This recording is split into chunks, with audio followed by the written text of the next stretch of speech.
My name is Marcus. For the past 6 months, I've been a night watchman at the Blackwood Asylum, or what's left of it. Officially, it's been decommissioned for 50 years, a crumbling monument to a forgotten era of mental health care, or rather, mental incarceration.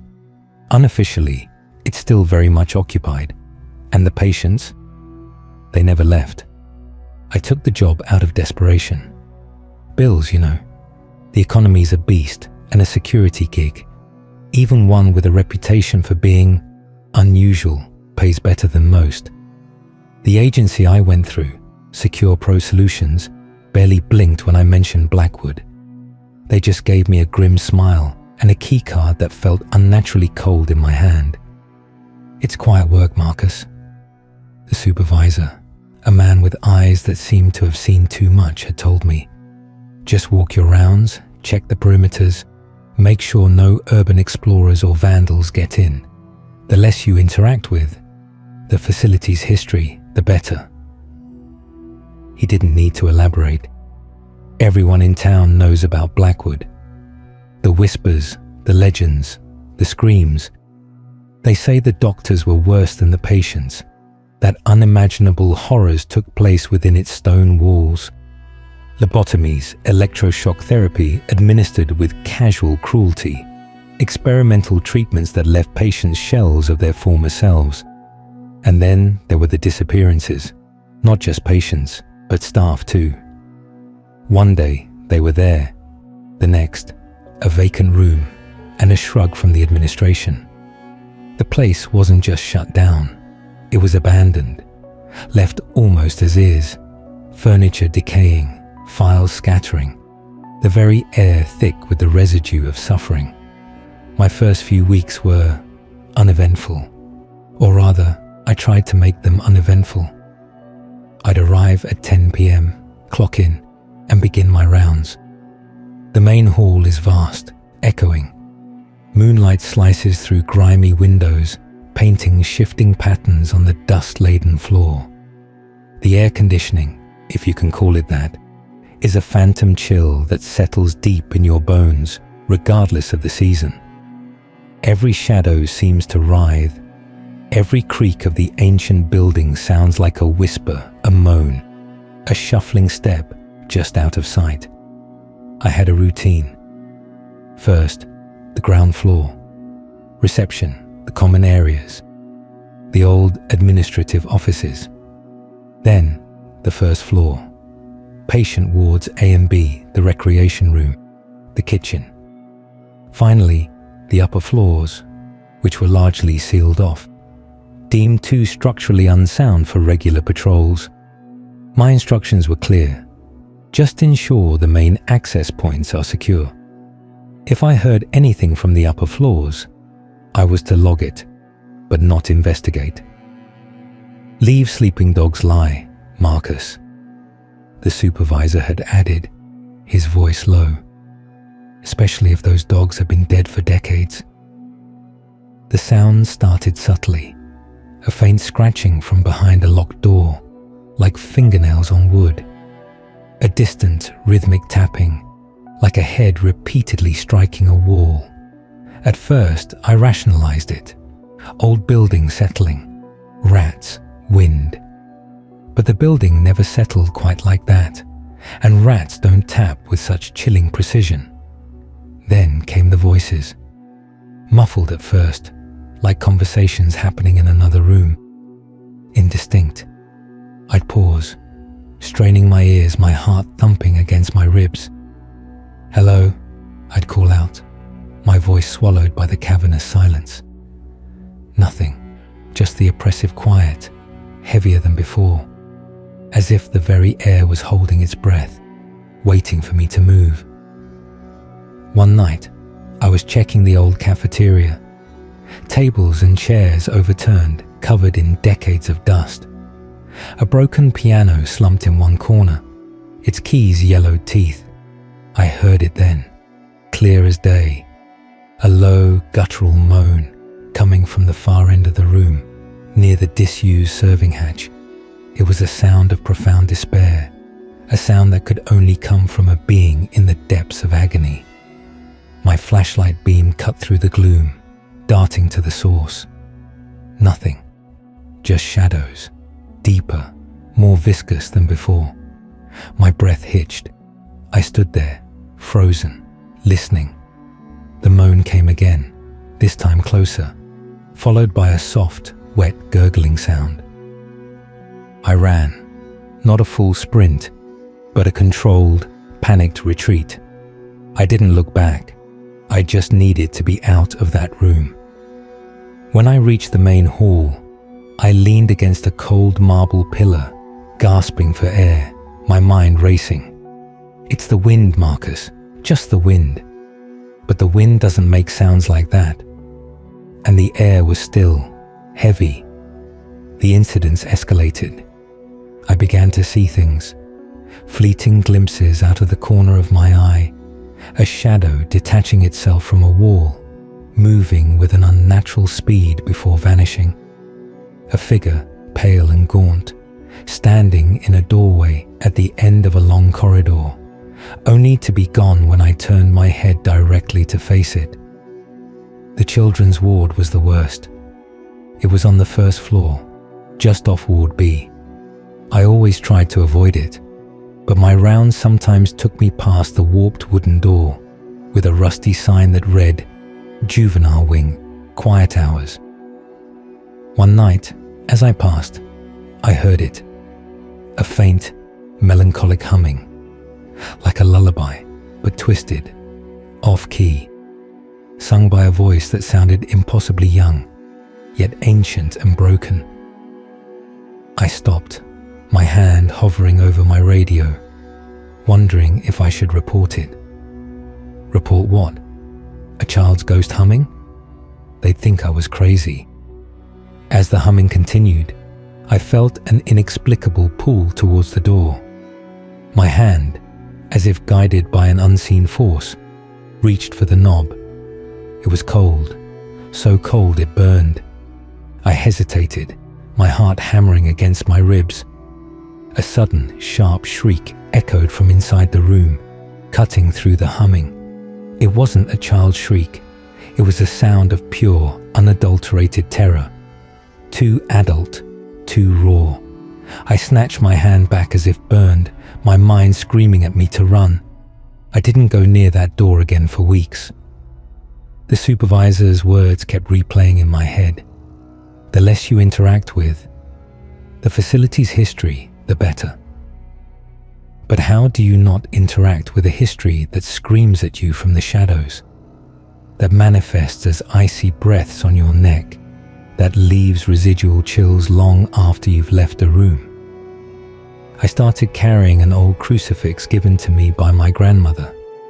Not that I'm particularly religious, but it felt like a desperate measure, a tiny shield against the overwhelming dread.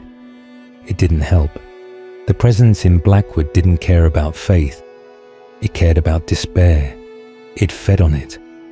One night, during my patrol of Ward A, I heard what sounded like a struggle. Heavy thuds, scraping, ragged breaths. It seemed to be coming from one of the isolation cells at the far end. My blood ran cold. This wasn't the usual ambient noise of a decaying building. This was violent. I crept closer, my flashlight beam trembling in my hand. The cell door was a thick steel plate, rusted shut from the outside, but from within, I could hear the struggle intensify. A desperate, choked gasp. Then, a sickening wet thud, followed by an abrupt, absolute silence. I stood there, paralyzed, for what felt like an eternity. The silence was worse than the noise. It was a heavy, suffocating silence, the silence of a deed just done. Slowly, hesitantly, I approached the cell door. There was a small, grimy peephole, reinforced with thick glass. My heart was a frantic drum solo in my chest. I forced myself to look. The light from my flashlight cut through the darkness within. The cell was small, bare, save for a rusted cot bolted to the floor, and on that cot, illuminated by my was a figure, or what remained of one. It was slumped over, a tattered, striped gown barely clinging to its skeletal frame. Its head was twisted at an impossible angle, facing the wall.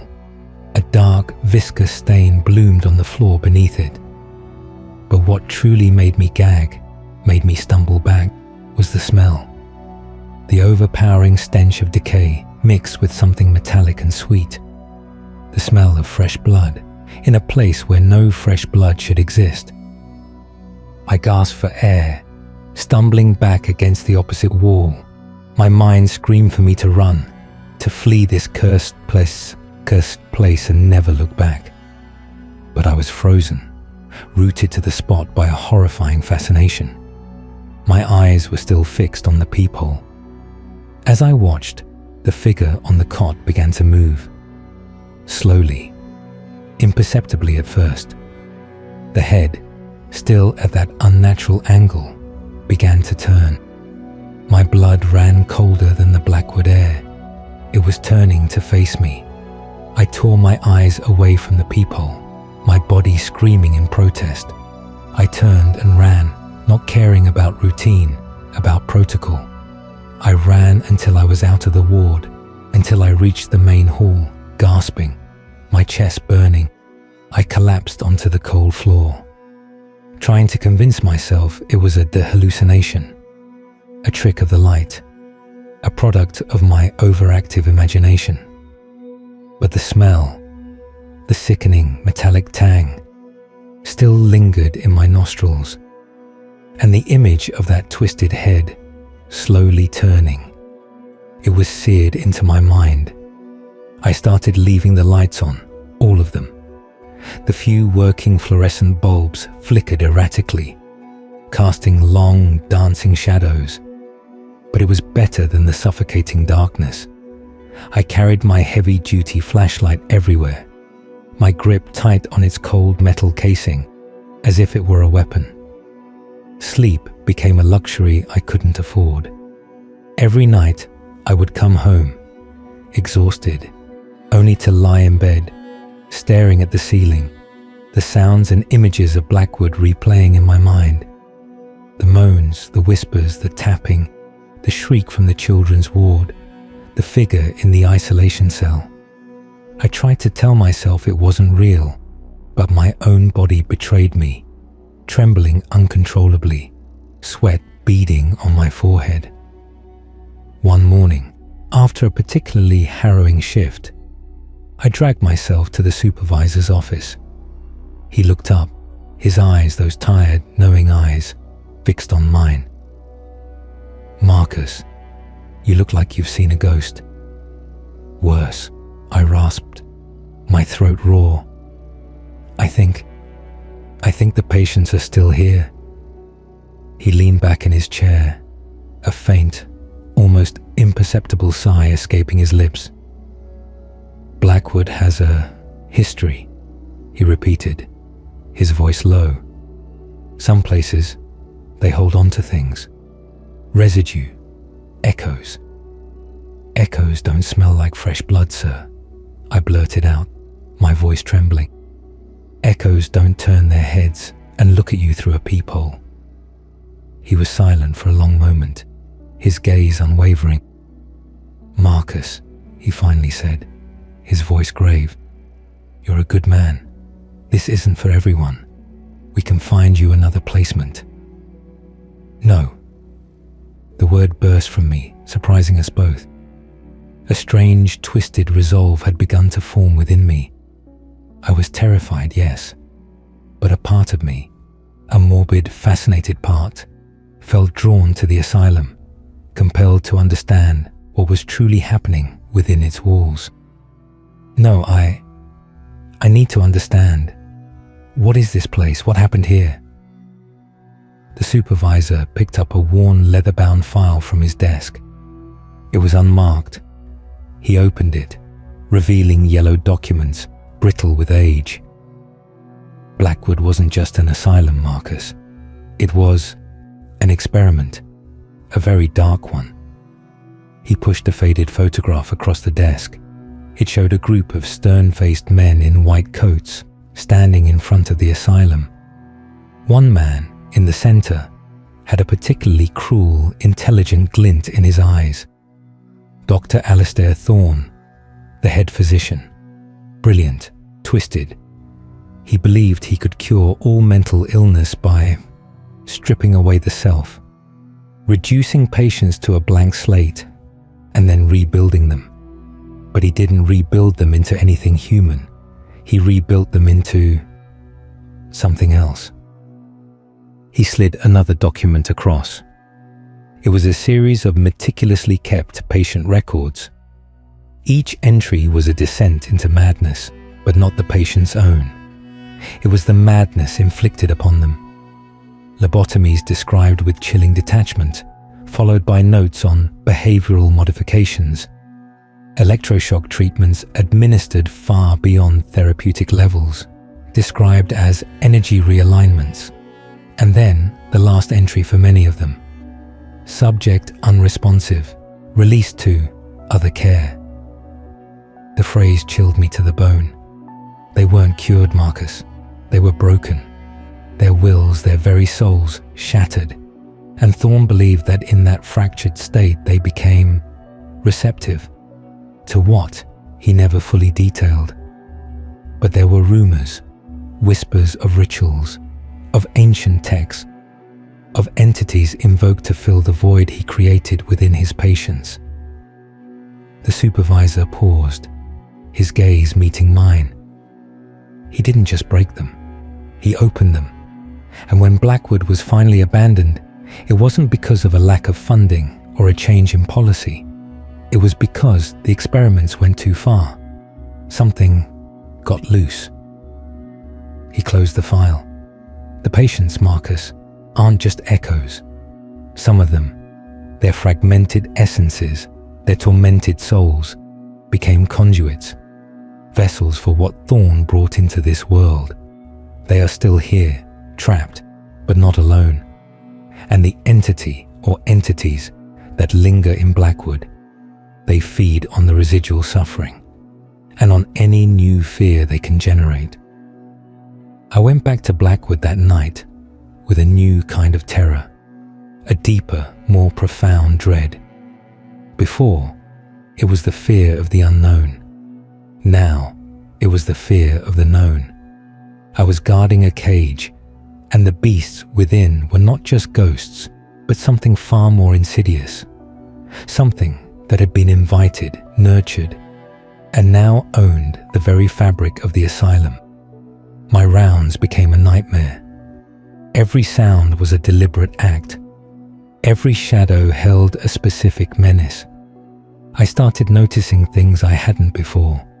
Details that in retrospect made my blood run cold. The faint, persistent smell of ozone in Ward B, where they performed the most aggressive electroshock. The metallic tang in the air near the old operating theatre. Not just rust, but something fresher. And the feeling of being watched, always. Not just by unseen eyes, but by something that could physically touch, physically interact. I was in the main hall one night, doing my perfunctory check of the front doors. I heard it then, a faint, rhythmic scratching coming from the second floor. It wasn't the usual rodent scratching. This was deliberate, precise. My heart hammered against my ribs, but the supervisor's words, conduits, vessels, echoed in my mind. I had to know. I ascended the grand, sweeping staircase, my flashlight beam cutting through the oppressive darkness. The scratching grew louder, clearer, coming from a room halfway down the corridor on the second floor. It was a patient room, one of many, the door slightly ajar. As I approached, I could make out a pattern in the scratching. Letters. Someone was trying to communicate. I pushed the door open, my breath catching in my throat. The room was sparsely furnished, a rusted bed frame and a lone, broken nightstand. On the wall, illuminated by my flashlight, were fresh scratch marks, not just random gouges, but words, scrawled into the plaster, as if with a human fingernail, deep enough to expose the lathing beneath. Get out, and below it, another word, barely legible, written with frantic, desperate strokes. It watches. My blood ran cold. This wasn't an echo. This was direct. A patient still here, still sentient enough to warn me. Or was it? As I stared at the words, a low, rasping whisper filled the room, seeming to emanate from the very walls themselves. You will join us. I spun around, my flashlight beam frantically sweeping the room. Nothing. The whisper faded, leaving behind an even more chilling silence. I backed away slowly, my eyes fixed on the scratched words, the implication of them chilling me to my core. It watches, not just me, but the patient who wrote the message, and what had happened to them. As I reached the doorway, a sudden, blinding flash of light erupted from the corner of the room, followed by a deafening, high-pitched shriek that clawed at my eardrums. It was like 1,000 voices screaming in unison, a chorus of agony and malice. I stumbled backward, clutching my ears, the sound tearing through me. When the sound subsided and my vision cleared, the room was bathed in an eerie, pulsating red glow. And in the corner, where the flash of light had originated, a figure coalesced. It wasn't human, not anymore. It was tall, gaunt, its limbs unnaturally long and spindly. Its skin was the color of old parchment, stretched taut over visible bones. Its head was disproportionately large, and its eyes, they were vast, black abysses that seemed to swallow the light, reflecting nothing but pure, unadulterated hatred. It had no mouth, just a gaping, dark void where its jaw should have been, from which emanated that chilling, rasping whisper, now louder, more distinct. "Join us, Marcus," I screamed, a raw, guttural sound of pure terror. I turned and fled, stumbling down the stairs, not caring if I broke every bone in my body. I ran through the main hall, past the reception, through the front doors, not stopping until I was out in the cold night air, gasping, retching. The image of that thing burned into my retinas. I didn't go back for 3 days. I called in sick, inventing a virulent stomach bug. The supervisor just listened, his voice flat, then simply said, "Get well, Marcus. Blackwood will be waiting." His words weren't comforting. They were a chilling prophecy. I knew I couldn't escape it. Not really. The terror had burrowed deep into my mind, festering there. The thought of that thing, of the scratched words, of the whispers, was a constant companion, and the bills weren't going to pay themselves. When I finally returned to Blackwood, it felt different. It felt aware of my fear. It was colder, darker, more oppressive. The sounds were more distinct, the whispers clearer, more personal. "Marcus, we've been waiting." I forced myself to do my rounds, my flashlight beam dancing nervously ahead of me. I avoided the second floor, the children's ward, the isolation cells. I stuck to the ground floor, the areas I felt safest, though safe was a concept long lost within Blackwood's walls. As I passed the old medical records room, a small, usually ignored alcove, I heard a faint, frantic scrabbling sound from within. It sounded like something trapped, something desperate. My heart pounding, I pushed open the heavy wooden door. The room was a mess of overturned filing cabinets, scattered papers, and broken glass. And in the center of the room, illuminated by my beam, was a small, crudely built cage made of rusted bed frames. Inside it, curled into a ball, was a figure. It was undeniably human, or what was left of one. Emaciated, filthy, dressed in the same tattered asylum gown I had seen in the isolation cell. Its hair was long, matted, obscuring its face. Its limbs were thin, almost skeletal. It was rocking back and forth, muttering to itself. This was no ghost. This was a patient, a real living patient, somehow still alive after 50 years, trapped in this monstrous place. My mind reeled. How was this possible? Who could have kept them here? Or was it one of Thorne's true abominations, somehow preserved? As I stood there, paralyzed by shock, the figure slowly uncurled. Its head lifted, and it turned its face towards me, and I screamed. It had no eyes, just two hollow, empty sockets, rimmed with dry, flaky skin. Its nose was a flattened cavity. Its mouth was a wide, toothless maw, stretched in a permanent rictus of silent agony. But what truly horrified me was the network of intricate black veins that pulsed beneath its translucent skin, radiating from the empty eye sockets, across its forehead, down its neck, and disappearing beneath its ragged clothes. They pulsed with an internal, sickly green light. And then, from that gaping, silent mouth, a sound emerged. Not a human sound. It was a guttural, wet clicking, followed by a faint, high-pitched whimper that sounded utterly alien, yet undeniably full of torment. The sound shifted, changing, becoming a twisted mimicry of a human voice, a raspy, broken whisper. "Help me, please." My blood ran cold. The supervisor's words. "The patients, Marcus, aren't just echoes. Some of them, their fragmented essences, their tormented souls became conduits, vessels for what Thorne brought into this world. This was one of them, a living, breathing husk, animated by something else, something ancient and vile. The creature in the cage began to thrash, its skeletal limbs rattling against the rusted bars, the green veins pulsing faster, brighter. The mimicry of a human voice grew louder, more frantic.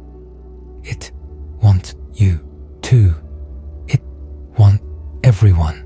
I stumbled backward, my heart a frantic hummingbird in my chest.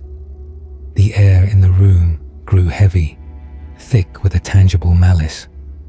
A cold, unseen presence pressed in on me, making it hard to breathe. The cage itself began to vibrate, the metal groaning under an unseen force.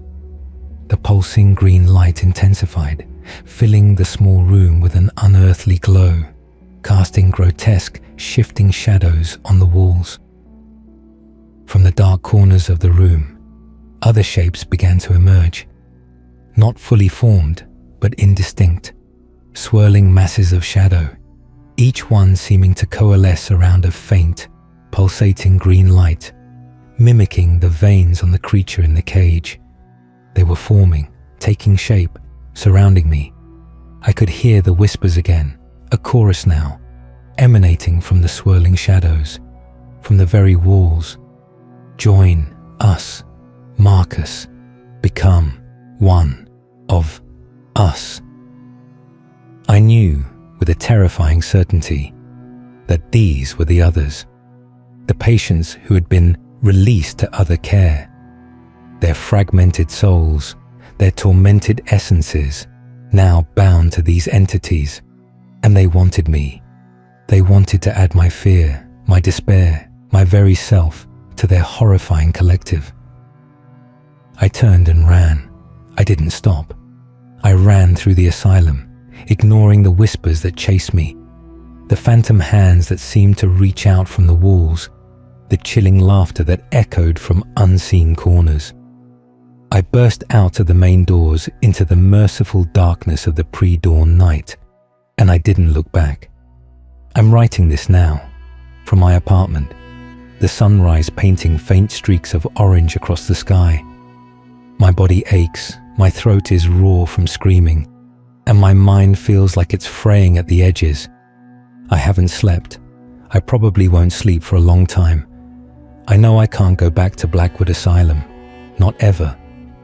But the asylum, the patience, and what lies within, it's still there. It's waiting. And sometimes, when the wind howls just right, or when the shadows deepen in my room, I can still hear them, the whispers. Join us, Marcus. And sometimes, just sometimes, I feel a cold, unseen touch on my arm, a phantom hand reaching out, pulling me back towards the pervasive darkness of Blackwood, where the patients are still here, and they're waiting for me. And I wonder, with a chilling certainty, if I'll ever truly be free, or if a part of me, a part of my soul, has already been consumed by the haunting depths of Blackwood Asylum.